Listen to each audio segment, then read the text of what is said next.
No, I still tell people, and I believe that that leadership failure was the hardest thing I've ever been through. I mean, at rock bottom in Afghanistan, before when I thought they were going to take my trident, I put a gun in my mouth and I was ready to kill myself. And thankfully, I didn't. I think the big man above kind of knocked me and was like, "What are you doing?" And made me think about my wife and kids and what a bad decision that would be.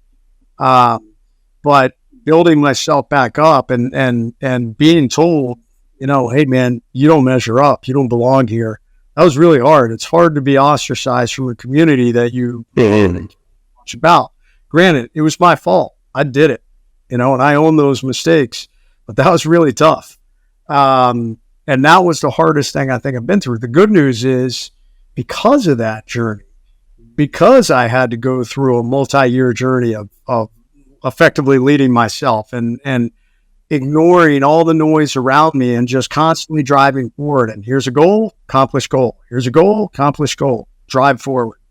When I got wounded, I won't say that it didn't suck. Trust me, it sucked. I mean, man, the first couple of weeks, as Aaron, you well know, you're kind of trying to wrap your head around this monumental change that's occurred in your life, both physically, mentally, emotionally.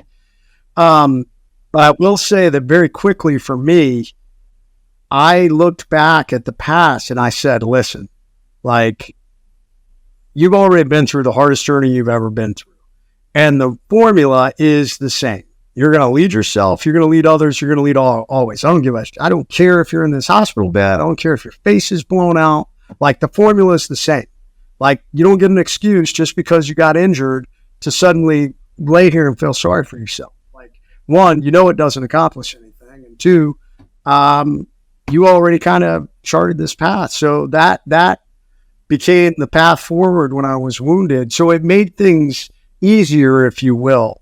And that's what I focused on. And it was only a few days later that I wrote that sign on the door in the hospital. What did they, do you remember the sign said, what you put on there? So I'd been getting told a lot of negativity, and some doctors are better than others, but doctors like to give you the worst case scenario, which I think doctors don't want to build up people's hope. So they don't want to tell someone, hey, you'll walk again, or hey, you're going to be able to keep your arm, or whatever it is. So they're always going to tell you worst case scenario, which I tell guys in the hospital, hey man, that doctor is going to tell you something. You determine many of the things that are going to happen in your future, through the decisions you make and through positivity and all these other things. So yeah, they were telling me all these things. They were telling me, hey, we're thinking about amputating your arm. They were telling me, you have no use of your left hand. All of the things I had wrong with me, that it was going to take years to put me back together.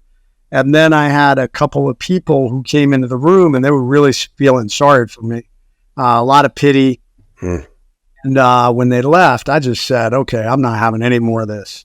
There'll be no more negativity. There'll be no more pity.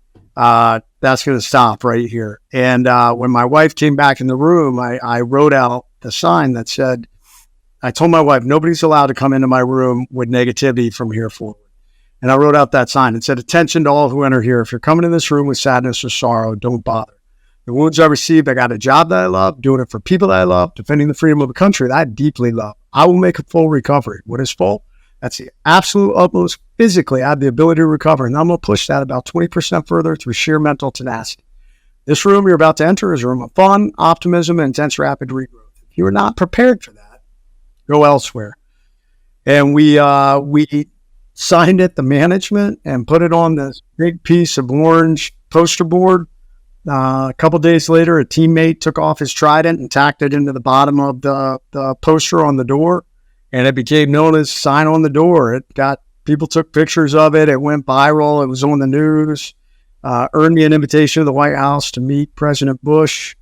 It has been written about in books. It's been featured in documentaries. I did not keep it because I didn't feel like it was mine to keep. So instead we had it framed and donated it to Walter Reed, where it lives today, right in the middle of the wounded ward. Wounded warriors touch it for luck before they go to their surgeries.